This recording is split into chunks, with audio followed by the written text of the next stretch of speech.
मुंबईमधल्या मराठा आंदोलनाच्या नंतर सरकारनं 2 सप्टेंबरला आरक्षणासंदर्भात एक GR काढला।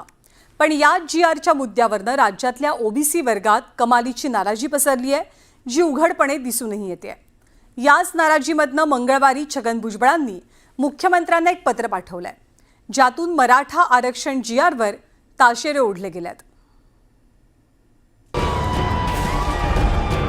मराठ्यांसाठी GR, ओबीसींचा एल्गार। जरांगे GRच्या अंमलबजावणीवर ठाम। भुजबळांचे मुख्यमंत्र्यांना पत्रातून सवाल। ओबीसी महासंघाचीही फडणवीसांशी चर्चा। मराठा समाजाच्या ओबीसी आरक्षणाकरता सरकारनं GR काढला आणि आरक्षणाची ग्वाही देत जरांगेंच्या आंदोलनावर तोडगा काढला। पण सरकारच्या या GR वरून आता ओबीसींमध्ये नाराजी असल्याचं पाहायला मिळतंय। मराठा समाजासाठी काढलेल्या या GR विरोधात छगन भुजबळांनी उघड भूमिका घेतली आणि मंगळवारी मुख्यमंत्र्यांना एक पत्र दिलं, ज्यातून हा GR दबावात काढल्याचं तसंच विश्वासात न घेतल्याचे गंभीर आरोप केलेत।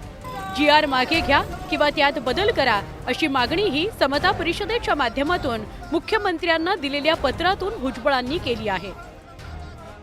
हे सगळं तुम्ही 2/9चा हा जो GR जो आहे तो काढला, तो प्रचंड दबावाखाली जे एज्युटेशन सुरू होतं त्या एज्युटेशनमुळे त्या प्रचंड दबावाखाली तुम्ही तो काढलेला आहे। आणि मग ओबीसीची एक कमिटी जी निर्माण झाली त्याच्याशी सुद्धा काही चर्चा काय झालेली नाही आणि त्याचे जे सजेशन आणि ऑब्जेक्शन मागवायला पाहिजे ते सुद्धा तुम्ही काही मागवलेले नाहीत। मराठा आरक्षण उपसमितीचे प्रमुख असलेल्या राधाकृष्ण विखे पाटलांनी मात्र भुजबळांचे हे आरोप फेटाळून लावले। मला वाटतं असं कुठलाही दबाव शासनावर नव्हता। अतिशय विचारांती आमच्या उपसमितीने 3-4 बैठका घेऊन याचा विनिमय केल्यानंतरच आपण तो निर्णय केला आहे। म्हणून मागे मी काही दिवसापूर्वी मी माननीय भुजबळसाहेब आमचे ज्येष्ठ नेते आहेत त्यांना मी विनंती केली आहे की एकदा आपण त्या संदर्भात एकदा मी त्यांच्याकडे जाऊन बसणार आहे, चर्चा करणार आहे की याच्यात वास्तव काय आहे। बऱ्याच वेळा IQ माहितीवरही काही मतं तयार होतात, परंतु आम्हाला वाटतं की आमच्या समितीला असं वाटतं की निश्चितपणे आम्ही त्यांचा गैरसमज दूर करू शकतो। त्याचवेळी राष्ट्रीय ओबीसी महासंघासोबत राज्य सरकारच्या ओबीसी विभागाची महत्त्वाची बैठक मंगळवारी झाली। मंत्री अतुल सावे यांनी बोलावलेल्या या बैठकीत डॉक्टर बबनराव तायवाडे, परिणय फुकेंसह पदाधिकारी उपस्थित होते। मराठा समाजाकरता काढलेल्या या GR मुळे ओबीसी नेत्यांच्या नाराजीवर या बैठकीत चर्चा झाली।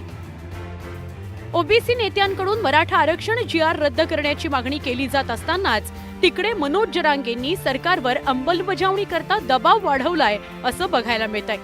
जरांगेंच्या या मागणीनंतर विखेंनीही अंमलबजावणी करण्यास काही कालावधी लागणार आहे असं सांगत जरांगेंना सबुरीचा सल्ला दिला। हैदराबाद गॅझेटियरच्या नोंदीच्या आधारे प्रमाणपत्र द्यायला सुरुवात करा। 17 सप्टेंबरच्या आत ही प्रक्रिया सुरू व्हायला पाहिजे, ही माझी सरकारला विनंती। आणि याच्यात सरकारनं कुठलाही बदल करू नये। जरांगे पाटलांना आपल्या माध्यमातून एवढीच मला विनंती आणि आवाहन करायचं आहे। आता एक उपसमिती स्थापन झाली, त्याच्यावर चर्चा झाली, आपल्या झालेल्या निर्णयामध्ये गॅझेटरचे GR निघालेत। आता अंमलबजावणी प्रक्रियेमध्ये जी काही व्यवस्था जिल्हा पातळीवर विभागीय पातळीवर जी करावं लागते तर त्याला जो काही कालावधी लागणार तो थोडा लागतोय, पण तरी आमचा प्रयत्न आहे की अधिक त्याला गती देऊन एक कालबद्ध पद्धतीने या सगळ्या याची अंमलबजावणी व्हावी असा आमचा प्रयत्न आहे। मराठा समाजाच्या ओबीसी आरक्षणाच्या मागणीवर सरकारनं GR काढून तोडगा काढला खरा, पण या GRनं ओबीसी नाराजीचा नवा तिढा निर्माण झालाय। त्यामुळे सरकार ओबीसी नेत्यांना आणि आंदोलकांना कसं समजवणार आहे? GRची अंमलबजावणी होताना किती मराठ्यांना ओबीसी प्रमाणपत्र मिळणार आहे? जरांगे म्हणतात तसं सगळ्या मराठ्यांना कुणबी प्रमाणपत्र मिळणार आहे का, याकडे सगळ्यांचं लक्ष लागलंय। शरद जाधव, न्यूज 18 लोकमत, मुंबई।